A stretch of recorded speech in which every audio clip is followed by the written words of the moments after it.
12, 3억? 너무 비싼 거 아니야? 그걸 왜 사? 1억을 갖고 부동산 투자를 한다? 돈을 다 모아서 살 생각하지 말아라. 좀 본격적으로 네. 실속 있는 질문을 좀 드려보도록 하겠습니다. 사실 지금의 불안한 하락장을 이용해서 투자를 하고 싶은 분들 분명 계실 텐데요. 네네네. 자, 그렇다면 어떤 지역을 저희가 주목해 봐야 될까요? 네. 이게 네. 이제 있다 보면 뭐 저도 이제 부동산 관련 상담을 하거나 강의를 네. 하다 보면 지역을 찍어달라는 분들, 물건을 찍어달라는 분들이 많은데 네. 개인적으로 찍어드리지는 않거든요. 그러면은 네. 이제 갖고 오면 이 지역 그렇죠. 어때요? 그거는 이렇게 이제 분석을 해드리는데 네. 그래서 오늘도 제가 이왕 질문을 해주셨으니까 네. 뭐 특정 지역을 찍어드리기보다는 네. 어떻게 물건을 보는 게 좋을까, 어떤 물건을 보는 게 좋을까를 네. 한번 말씀드리면은 지금 보면 서울 또는 수도권 같은 경우에요. 집값이 많이 빠졌는데요. 어떤 것들이 많이 빠졌냐 그러면 구축 아파트보다는 신축급 아파트가 많이 빠졌습니다. 그래요? 보통 구축이 좀 많이 빠지지 근데 않나요? 왜 그러냐면 네. 우리가 이게 생각해야 되는 게 최근 3, 4년 사이에 급격하게 신축 아파트 가격이 많이 올랐거든요. 네. 근데 이 아파트 가격이라는 거는 현재 가치 플러스 미래 가치가 매매가로 그렇죠. 형성이 되거든요. 네. 그러니까 현재 가치는 이렇게 완만하게 우상향을 했는데 이 새 아파트에 대한 선호도가 너무 최근에 높아졌단 말이에요. 네. 그래서 현재 가치보다 너무 급격하게 미래 가치가 반영돼서 이렇게 떠 있었단 말이에요. 네. 근데 선호도는 있었으니까 가격이 유지가 됐다가 그렇죠. 이게 하락장으로 전환이 되면서 현재 가치 상승은 여기 있는데 미래 가치 여기 너무 떠 있으니까 급격하게 내려올 수밖에 없거든요. 더 오른 게 더 조정을 받는 거군요. 그렇죠. 네. 근데 반대로 구축 아파트는 상대적으로 가격이 빠지지 않았단 말이에요. 내려가는데 큰 폭으로 빠지지 않은 이유가 물론 새 아파트 올라갈 때처럼 구축 아파트가 크게 올라갔냐? 그게 네. 아니기 때문에 덜 올랐기 때문에 덜 빠진 것도 네. 있지만 또 어떤 게 있냐면 이 구축 아파트 같은 경우는 투자자보다는 실수요자 위주로 갔기 때문에 가격에 맞춰서 간 분들이 많거든요. 네. 그래서 실수요자들이 많기 때문에 가격이 떨어진 건 어느 정도 반영이 되지만 그 밑으로 빠지면 그 가격 밑으로는 팔지를 못하죠. 왜냐하면 이 가격 밑으로 팔면 갈 데가 없기 때문에. 그렇죠. 그래서 생각보다 구축 아파트는 많이 빠지지 않았다. 근데 신축 아파트는 많이 빠졌기 때문에 네. 신축 아파트로 접근을 좀 보셨으면 좋을 것 같고 특히나 뭐 서울 강북 지역 같은 경우는 많이 빠진 25% 이상 빠진 아파트 단지 너무 많거든요. 그러면 이게 회복장이 언제 다시 될지는 모르겠지만 아파트는 가격의 탄력성이 존재하거든요. 네. 특히나 새 아파트는 더 그러거든요. 그러면 모르긴 몰라도 정고점까지는 무난하게 또 회복이 되기 때문에 어떻게 보면 그 구간이 네. 안전 마진이 될 수 있기 때문에 많이 빠진 새 네. 아파트 위주로 좀 보셨으면 좋겠습니다. 많이 빠진 새 아파트는 또 시장이 회복될 때 더 오를 수 있는 그렇죠. 여지 가격의 또한 탄력성이 네, 크게 남아있기 있으니까요. 때문에 네네. 그렇군요. 자, 그럼 또 계속 질문을 조금 드려봐야 될 것 같아요. 그래도 네네네. 좀 부동산 시장이 안정권에 들었을 때를 대비해서 네. 좀 주목해야 할 지역이 있다면요. 뭐 조금 네. 뭐 이렇게 크게라도 네네네네. 경기도, 서울 어디에 이렇게라도. 맞습니다. 네. 네. 그러니까 가장 좋은 부동산은 투자와 수요가 몰리는 곳이죠. 근데 문제가 그러면 가격이 비싸죠. 그다음에 네. 강남이죠. 딱 네. 귀결되는 건 강남인데 그러니까요. 우리가 자금이 한계가 있고 하기 때문에 그러면 우리가 가성비를 이제 생각해 봐야 되는데요. 그럼 나의 자산에 맞춰서 네. 최대 효용을 누릴 수 있는 투자처는 어디인지를 한번 봐야 되는데 저는 개인적으로 서울 같은 경우는 신도림 괜찮다고 보거든요. 신도림이요? 네. 그러니까 신도림이 네. 이게 신도림 딱 하면 우리가 딱 생각나는 게 그 교통.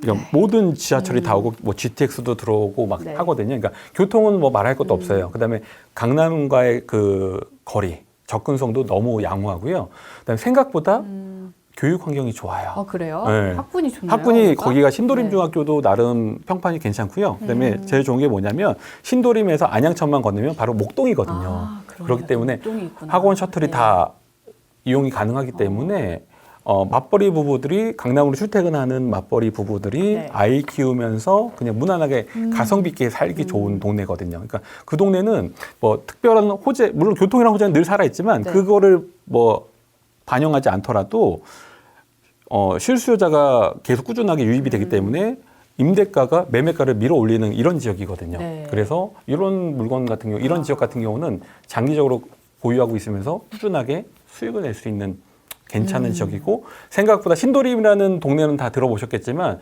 신도림에 대한 평가는 그러니까요. 아직까지 사람들한테는 인식 자체가 저평가인 것 같거든요. 2호선 복잡한 곳 이렇게만 생각하고 맞습니다. 있어요. 그냥 타면 신도림 간다. 네. 막, 예. 그렇구나. 그래서 신도림 괜찮을 것 같고요. 그다음에 수도권 같은 경우는 이제 교통이 제일 좋은 것 같아요. 그러니까요. 근데 여기서 말하는 교통은 역세권인데 네. 역세권은 여러분들이 이제 생각하실 때 아파트를 이제 고르실 때 특히 경기도 외곽에 네. 집 바로 앞에 지하철이 있어요. 네. 1분 거리에. 네. 그다음에 이 A 아파트 1분 거리에 있고 B 아파트는 한 6, 7분 거리에 있어요. 근데 그러면 이게 초역세권이고 얘는 그냥 네. 역세권이니까 이 A 아파트가 더 선호도가 높다? 근데 이렇게 딱 하기는 결론 내리기는 어렵거든요. 왜냐하면 이 A 아파트에 있는 이 역이 예. 어디로 가는가? 아. 그다음에 B 아파트에 있는 역은 어디로 가는가? 그러니까 A 아파트는 바로 초역세권이지만 네. 경기도만 이렇게 돌아요. 네. 근데 B 아파트에는 바로 2호선으로 안착을 해버려요. 예. 강남으로 가요. 그러면 얘가 더 나은 역세권이거든요. 그래서 내 집 앞에 역이 있어야 되는데 어느 역으로 갈 수가 네. 있는지 연결이 되는지를 보셔야 되는데 전 개인적으로 2호선 라인 굉장히 괜찮다고 보거든요. 2호선이요? 2호선 뭐 강남부터 해가지고 네. 쭉 다 괜찮거든요. 그래서 경기도까지 생각을 하면 2호선으로 환승 없이 3, 40분 이내로 환승이 가능한 네. 안착이 가능한 지역은 괜찮다고 보거든요. 그곳이 어디일까 지금 생각해봤는데 일단 저희 집은 아니군요. 예를 들면은 뭐 경기도 부천 뭐 이런 데도 네. 가까운데 저희 네네네. 집은 아니군요. 아 그러시구나. 네, 어쨌든 자 그러면은 이런 여러 가지 팁을 주셨을 때 요거를 참고해서 이제 네. 반등기가 왔다 싶으면 그때는 좀 준비가 돼 있어야 되잖아요. 맞습니다. 사실 네. 아까도 말씀하셨지만 하락장 때 집을 사는 게 제일 좋다고 맞습니다. 하셨잖아요. 네네. 그럼 저희가 지금 사실 준비를 해둬야 될 것 같은데 네. 일단 무주택자가 있을 거고 네. 1주택자 있을 거고 네. 다주택자가 있지 않습니까? 네네네. 이 세 주체별로 어떤 준비를 해야 될지 네네. 좀 간략하게 좀 팁을 주시죠. 네. 일단 이제 네. 뭐 세 분류로 나누셨는데요. 네. 이게 크게는 이제 두 분류로 나눠지거든요. 어떻게 묶을 수가 있냐면 네. 무주택자분들하고 1주택자분들은 한 분류로 묶고 그다음에 다주택자를 네. 한 분류로 또 해서 두 분류로 나눌 수 있는데 예. 무주택자와 1주택자를 왜 한 분류로 묶냐면 이분들은 결국 갈아타기 수요거든요. 그렇죠. 그러니까 1주택자들은 기존에 네. 집이 있었는데 이거를 팔고 더 좋은 집으로 어디로 갈 갈아타는 것이냐. 거고 네. 네, 무주택자분들은 뭐 월세나 전세 사셨던 분들인데 그런 임대 말고 이제 자가로 한번 옮겨볼까 네. 이렇게 갈아타는 개념이기 때문에 네. 이렇게 갈아타기 분들인데 이분들한테 이제 당부해드리고 싶은 말씀은 뭐냐면 관심들은 많어 하세요. 그렇죠. 왜냐하면 집값이 예전에 이만큼이었는데 지금 이만큼이 빠졌단 말이에요. 그러니까 시기상은 나쁘지 않은데 그래서 늘 시장에 관심을 두세요. 네. 그다음에 이제 현업에 있다 보면 부동산으로도 많이 전화를 주세요. 네, 특히나 아파트 같은 경우는 네. 얼마로 뭐 아니면 급급매로 나온 거 있으면 꼭 네. 연락 주세요 이러거든요. 그렇게요. 근데 문제가 뭐냐면 급급매로 나와도 연락을 드려도요. 네. 그분들이 과연 그 집을 계약을 할 수 있느냐 못 하세요.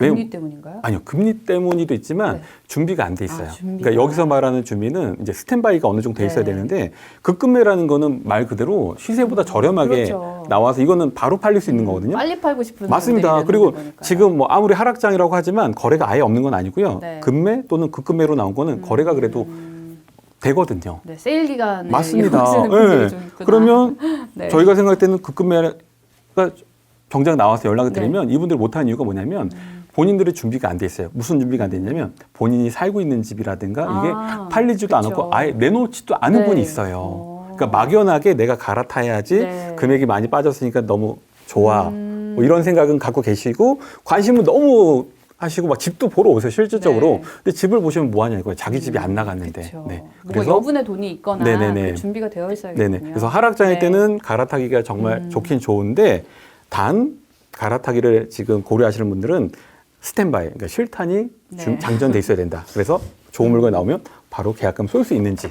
그래서 좀 어느 정도 현금 확보를 하면서 준비를 좀 하셔야 되고요. 그다음에 다주택자분들은 글쎄요 추가 투자를 이제 생각하시는 거잖아요. 네. 예, 이분들이 뭐 실거주 목적 집을 사는 건 그렇죠. 아니고 그러면 추가 투자도 너무 좋죠. 하락장일 때 사는 네. 게 가격이 메리트가 있으니까. 근데 이분들한테 당부 드리고 싶은 말씀은 뭐냐면 외형 확장도 물론 중요하지만 내실 다지기도 중요하다. 그래서 특히나 이분들이 그럼 집이 한 채일까요? 다주택이니까 여러 채가 있을 거 아니에요. 채시겠죠. 근데 네. 이제 도미노가 될 수 있어요. 역전세가 요즘 좀 이슈가 네. 되기 때문에 전세가가 너무 큰 폭으로 떨어졌기 때문에 본인의 역전세 대비 세입자들에 대한 네. 그래서 내실을 어느 정도 다져놓고 안정화가 되면 좀 외형 확장으로 나서시는 게 괜찮지 않을까 네. 예, 그 말씀을 드리고 싶습니다. 네, 무주택자나 1주택자는 좀 준비가 돼 있으셔야 될 것 같고 다주택자는 좀 무리한 확장은 금물. 그렇습니다. 네. 일단 하락자에 대한 내실 다지기. 네, 내실 네네네. 다지기. 좀 보수적인 태도가 필요하다 이렇게 짚어주셨습니다.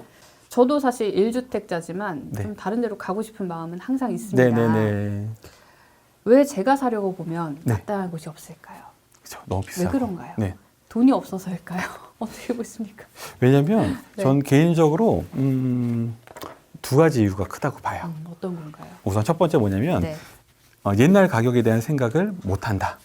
아, 옛날 가격이요? 네. 아, 지금 맞습니다. 아, 그러니까 그게 뭐냐면 네. 우리가 한 2, 3년 전까지만 하더라도 상승장일 때 하락이 되기 전에는 네. 가격이 너무 비쌌죠. 그렇죠. 그러니까 서울의 강북 지역이라 하더라도 네. 뭐 30평형대 새 아파트 그러면 뭐 12, 3억, 12억에 13억 그러면 네. 비싸다는 인식은 있었지만 새 아파트가 그 정도는 하지 이랬었거든요. 네. 생각 자체가.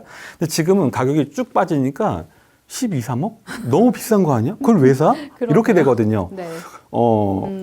그러니까 빠지긴 빠졌지만 옛날 가격이 너무 쉽게 잊었다는 거죠. 그러면서 더 싸지기를 바라는 마음이 크기 때문에 가격에 대한 그 어느 정도 절충을 해야 되는데 네. 절충이 안 되고 그냥 하락장이니까 더 싸지겠지, 좋은 물건인데 더 싸지겠지, 네. 이런 막연한 기대 심리가 일단은 크고요. 근데 두 번째는 뭐냐면 눈높이가 좀 너무 높아진 게 있어요. 네. 그러니까 최근 우리가 상승장에 대해 3, 4년 전만 하더라도요, 무주택인 분들 그분들 마음속에 이런 생각이 있었거든요. 서울에 네. 오래된 아파트라도 하나 있으면 좋겠다. 그러셨던 분들이 지금은요, 그분들한테 서울에 뭐 뉴타운 지역에 새 아파트 네. 권하잖아요. 그럼 강북이잖아. 아, 그다음에 뭐 그럼 급지를 좀 올려서 강동구를 얘기하잖아요. 그럼 끝자락이잖아. 뭔가 좀 그래, 거기는. 그다음에 뭐 이렇게. 한 잠실 정도 얘기하면 네. 잠실 괜찮지. 너무 비싼데, 거기. 맞아요. 근데 문제가 뭐냐면 가격이 많이 떨어진 거는 맞아요. 근데 본인의 소득이라든가 자산의 그렇죠. 그 증가 속도를 봐야 되는데 3, 4년과 지금은 큰 차이가 없다는 거죠. 그러니까 자산은 크게 늘지 않았는데 가격이 상대적으로 내려온 것뿐인데 네. 이게 크게 내려왔다 하더라도 자산하고의 가격은 갭이 존재하거든요. 근데 눈높이는 이걸 치고 올라가기 때문에 네. 너무 어렵다는 거죠. 그러면 이제 우리가 살기 위한 투자가 아니라 네네. 갭 투자 얘기를 좀 해볼게요. 네네. 지금 상황에서는 사실 갭 투자 하시려는 분들도 계실 거란 말이죠. 네네. 지금 갭 투자, 예전에 한창 갭 투자가 유행했었잖아요. 네네네. 지금 갭 투자하기는 어떻습니까? 너무 좋죠. 아, 그래요? 너무 좋은데 네. 문제가 뭐냐면 이 너무 좋다는 게 약간 세모 반반이에요. 아, 반반이요. 그러니까 가격 자체만 네. 놓고 보면은 너무 좋죠. 예전에 10억 하던 아파트가 11억, 12억 됐으니까. 네. 근데 문제가 뭐냐면 이 투자자 입장에서는 이 매매가 자체, 가격 자체도 중요하지만 더 중요한 건 뭐냐면 집 사는 목적이 명확하잖아요. 투자잖아요. 그쵸. 그래서 이분들은 이 가격도 중요하지만 더 중요하게 생각하는 게 뭐냐면 그래서 내 돈이 얼마가 들어갔는데 얼마가 들어갔는데. 이거거든요. 근데 문제가 매매가 자체가 많이 내려왔지만 또 문제가 뭐냐면 전세가도 많이 내려왔단 말이에요. 그렇죠. 그러니까 갭이 크게 주지는 않았어요, 실상. 네, 그래서 고만고만하죠. 그래서 다주택자분들이 이제 물어보면 서울에 아니면 더 투자를 하고 싶어요. 그럼 더 하고 싶다고 하세요. 말씀하시지만 그분들은 항상 단서가 없대요. 단 지금은 아닌 것 같아. 근데 왜 지금은 아닌 것 같아 그렇게 말씀하시는 게 가격 자체는 너무 메리트가 있다. 네. 근데 투자금은 아직까지는 메리트가 없다. 그래서 전세 시장이 지금 너무 무너져 있기 때문에 네. 이게 어느 정도 회복될 아. 때까지 기다리겠다는 관망 자세거든요. 그래서 전세가 모니터링, 그러니까 매매가 모니터링도 하지만 전세가 모니터링에 더 집중하시면서 관심은 꾸준히 가지고 있다. 네. 그런 분위기 같습니다. 네. 네. 자, 이제는 이걸 들으시면서 아마 나는 돈이 없는데 네. 뭐 매매고 전세고 남 얘기다. 내 수중에 한 1억 정도 있다. 네. 그러면 어떤 집을 사는 게 좋을까? 이런 고민하시는 분들을 위한 네네. 시간을 좀 가져볼 텐데요.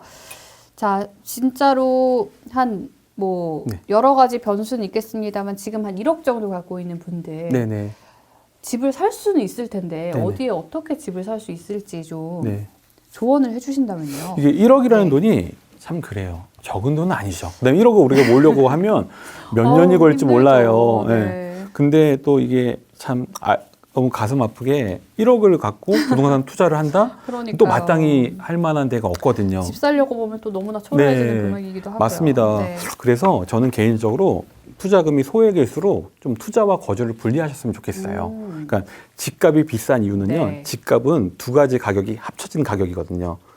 집값은 소유권의 가격과 네. 플러스 사용권의 가격이거든요. 이게 합쳐져서 집값이 되거든요. 네. 그럼 내가 돈이 부족하다, 근데 집을 사고 싶다 그러면 소유권을 먼저 잡으셨으면 좋겠어요. 소유권이요. 네, 그러니까 사용권은 다른 사람한테 빌려주고 소유권. 아. 그러니까 우리나라의 그 좋은 제도가 전세 제도잖아요. 그렇죠. 네, 그러니까 전세 제도가 있기 때문에 저는 그게 물론 전세 제도에 대한 평가가 좀 엇갈려요. 그러니까 뭐 투기를 좀 부추긴다.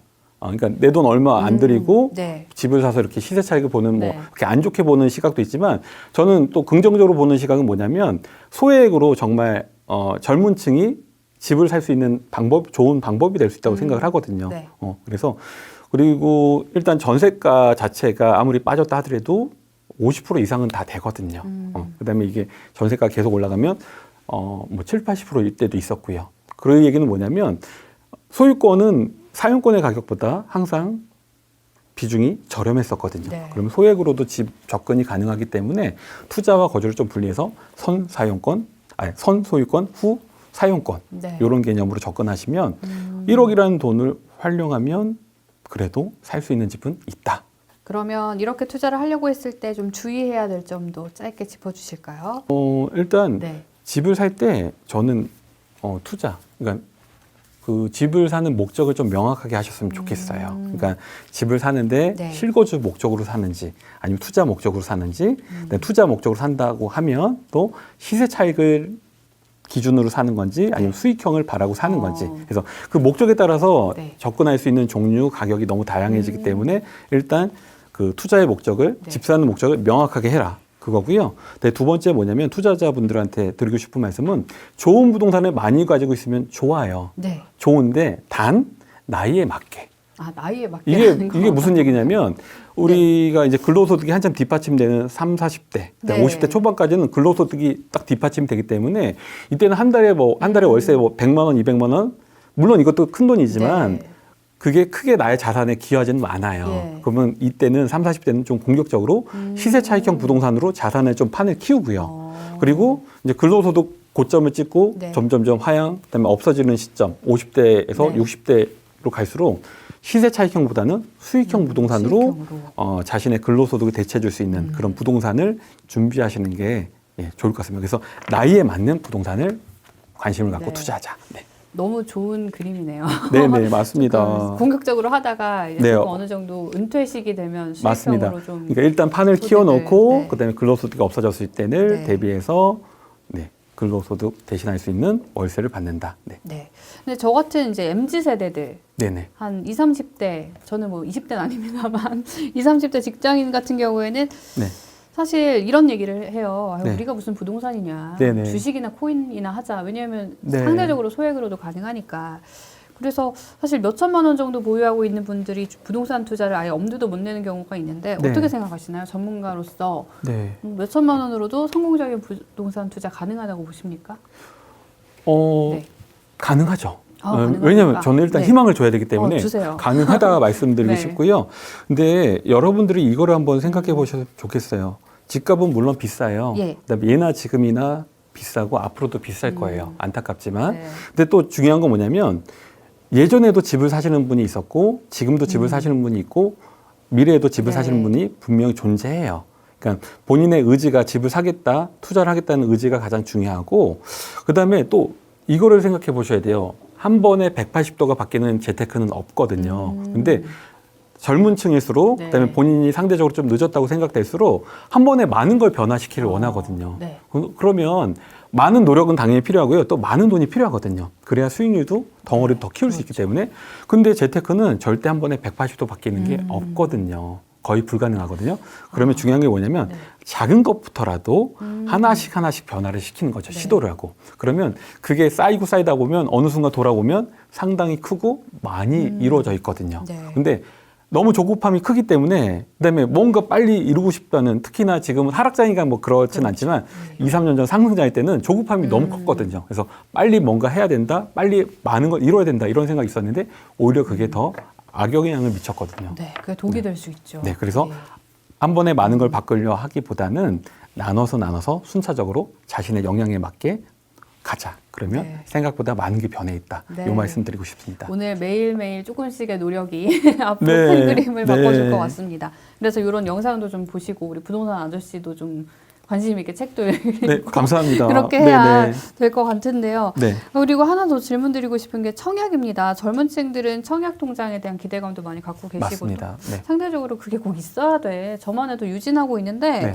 뭐 이거 약간 금리가 높아서 갖고 있지. 네, 네. 이거 굳이 필요한가? 뭐 언제든 네네. 해지하고 싶은 마음이 좀 들거든요. 그리고 맞습니다. 솔직히 고백하면 저도 그런 마음에 한번 해지를 했었습니다. 네, 네, 네. 자, 청약은 반드시 그래도 유지하는 게 좋을까요? 어떻게 보십니까? 이게 이제 우리가 집을 사는 방법은 크게 네. 두 가지 방법이 있잖아요. 하나는 일반 매매로 사는 게 있고, 그렇죠. 하나는 청약으로 분양 받는 게 있는데, 이게 고민이 되는 게 일반 매매로 이미 집을 사셨거나 네. 아니면 지금처럼 하락장일 때 청약 통장 보유에 대해서 유지에 대해서 좀 회의적인 생각을 갖고 계신 네. 분들 고민이 깊어지거든요. 그러니까 집이 있으니까 내가 청약 쓸 네. 일이 있을까 이렇게도 생각하시고, 그다음에 하락장이기 때문에 네. 굳이 분양 안 받더라도 그러니까요. 기존의 집들도 가격이 많이 빠졌는데 네, 내가 그거는 청약해야 돼? 어떡할까요? 네, 그래서 이거 뭐 깨야 돼 말아야 돼 이렇게 고민하시는 분들 많거든요. 근데 결론 그냥 개인적인 제 생각을 말씀드리면 네. 저는 유지하는 게 좋다고 생각을 합니다. 어떤 쓸모가 있을까요? 왜냐하면 예. 일단 깨도 큰 돈이 되지 않는다. 그러니까 그건 이게 뭐 그래요. 적게는 네. 뭐 몇백에서 많아야 뭐 1,000, 2,000인데 네. 이걸 깨물로 인해서 내가 뭐 어떤 집을 사거나 투자를 할 때 네. 큰 도움이 되거나 이 돈 때문에 투자의 방향성이 달라질 수 있다 그렇죠. 그러면 깨는 게 맞는데 네. 깨서 못 하는 게 맞는데 이 돈 깬다고 해가지고 나의 투자의 방향성이라든가 물건 자체가 크게 바뀌지는 네. 않거든요.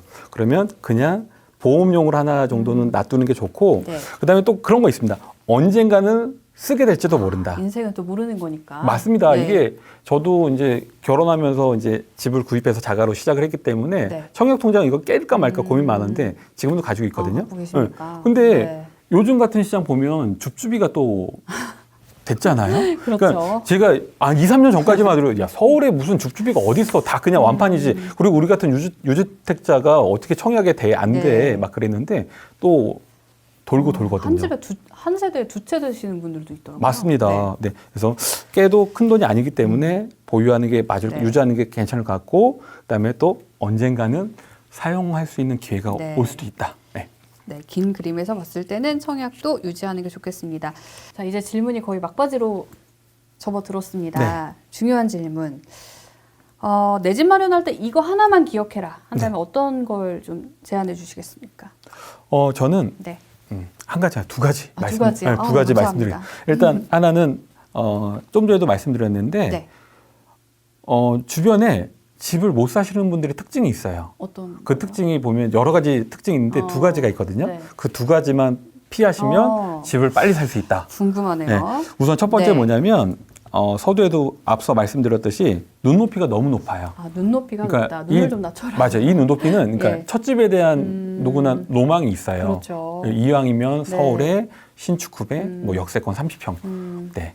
근데 너무 비싸잖아요. 맞아요. 그러니까 현실은 정말 그렇지 않거든요. 네. 그래서 일단 중요한 건 뭐냐면 눈높이를 조금 낮춰서라도 내 집 장만을 빨리 네. 하시는 게 좋다. 그래서 좋네요. 이 집을 키워서 네, 맞아요. 나가는 게 중요하고요. 근데 두 번째는 뭐냐면 돈을 다 모아서 집을 사시려고 하세요. 그러니까 물론 대출에 대한 뭐 요즘 같은 네. 고금리 때는 대출에 대한 그 금리가 부담스럽죠. 근데 그 이자 비용이 너무 아까워서 모으시려고 하는 경우도 있고, 그다음에 대출 자체를 아예 꺼려하시는 분들도 있는데, 맞아요. 제가 경험해 보니까 시간이 지나서 생각해 보니까 물론 집을 사기 위해서는 기본적인 시드는 필요해요. 그래서 그 돈은 반드시 모아야 네. 돼요. 근데 집값에 해당하는 그 돈을 다 모을 필요는 없다. 은행이 있잖아요. 맞아요. 어느 정도 시드가 네. 형성되면 은행이라든가 아니 임차인의 전세 보증금 그렇죠. 이런 무이자 유이자 레버리지를 활용할 수 있거든요. 그래서 이런 레버리지를 좀 활용하시면 좋겠다. 그래서 네. 정리해드리면 눈높이를 좀 낮춰라. 그리고 돈을 다 모아서 살 생각하지 네. 말아라. 네. 너무 좋은 조언인 게 저도 그랬어요. 네네. 돈이 많이 없었지만 일단 샀습니다. 그리고 네네. 서울로 가고 싶었지만 네. 경기도로 샀거든요. 네네. 아주 만족하고 있습니다. 맞습니다. 네, 여러분들도 네. 조금 우리 부동산 아저씨가 드리는 조언을 참고하셨으면 좋겠는데요. 자, 부동산 뉴스들 많이 보잖아요. 그래서 사실 진짜 많이 나와요, 부동산 뉴스가. 맞습니다. 좀 근데 좀 홍보성 뉴스도 있고 네네. 그렇잖아요. 그래서 어떤 기준점을 네. 가지고 뉴스를 좀 접해야 될지 이거 마지막으로 좀 조언 네네네. 부탁드려도 네. 될까요? 그래서 요즘 뭐 상승장일 때 상승 요소도 네. 많이 나오고요. 하락장일 때도 하락이니까 그렇죠. 더 많이 다뤄지는데 네. 부동산이 우리 자산에서 차지하는 비중이 크기 때문에 네. 어쩔 수 없는 것 같아요. 그래서 매스컴에 대한 비중도 큰 것 같은데 네. 저는 이런 부동산과 관련된 그러니까 재테크하고 관련된 뉴스라든가 기사를 좀 접하게 되시면 네. 인과관계를 한번 생각해 보셨으면 좋을 것 같아요. 인과관계라 예. 하면 어떤 그러니까 그 걸까요? 인과관계는 뭐냐면 그냥 고지고대로 그대로 딱 듣고 아 이러나 보다 그냥 네. 그렇게 흘려들을 게 아니라 왜 이런 일이 일어날까 아. 원인과 결과를 네. 한번 생각해 보셔야 되는데 최근에 가장 이슈되는 게 이제 전세 사기, 뭐 빌라왕, 건축왕 이런 맞아요, 얘기인데요. 맞아요. 그러면 이런 매스컴을 통해서 전세 사기를 딱 들었을 때 일반적인 반응은 그래요. 나쁜 놈들. 네. 세입자의 피 같은 보증금 네. 떼먹어 사기를 쳐 이러거든요. 네. 그러니까 물론 그분들 좋다는 건 나빠요. 네. 돈을 받았으면 책임을 져야죠. 그렇죠. 그러니까 그런 부분에서 분명히 나쁜 사람이고 있어서는 안 되지만 그럼 왜 여기서 끝날 게 아니라 왜 전세 사기, 빌라왕이 등장하지? 이거를 생각해 보셔야 돼요. 전세 사기, 빌라왕은요. 네. 부동산 시장이 상승장일 때 절대 안 나와요. 아. 집값이 올라가고 전세가가 올라가는데 네. 왜 이 사람들이 아니죠. 그러네요. 하락장일 네. 때 나오거든요. 근데 이 하락장도요. 하락장 초입에는 안 나와요. 왜냐면 버티거든요. 돌려막기도 가능하고. 네. 근데 이 하락의 깊이가 초입을 지나서 어느 정도 깊어지면 도저히 돌려막기도 안 되고 한계에 봉착하면 그때부터는 속된 말로 배째기 시작하는 거죠. 그러면 빌라왕들이 언급이 되는 시장이다. 아, 그럼 이제 하락장이 됐나 보다. 그리고 하락이 초입이 아니라 네. 어느 정도 깊어졌구나. 이렇게 시장의 분위기를 좀 생각해 보셔야 되고요. 그다음에 또 반대로요. 네. 물론 사람이 망각의 동물이어서요. 빌라왕이 또 금세 잊혀져요. 근데 이 잊혀지는 게 망각의 동물이어서 잊혀지는 것도 있지만 네. 매스컴에서도 다루는 비중이 슬슬 스물스물. 적어진단 말이에요. 네. 근데 그 적어지는 이유가 왜 그러냐면 그만큼 하락이 회복이 됐다는 시그널을 주고 있는 거거든요. 네. 그래서 더 이상 그러니까 사기가 생기긴 생기는데 네. 이렇게 막 집단적으로 크게 이슈화될 만큼 생기지가 않고 그다음에 완전 잊혀졌다. 네. 그러면 회복이 어느 정도 되고 그다음에 전세 시장도 조금은 더 안정화가 됐구나.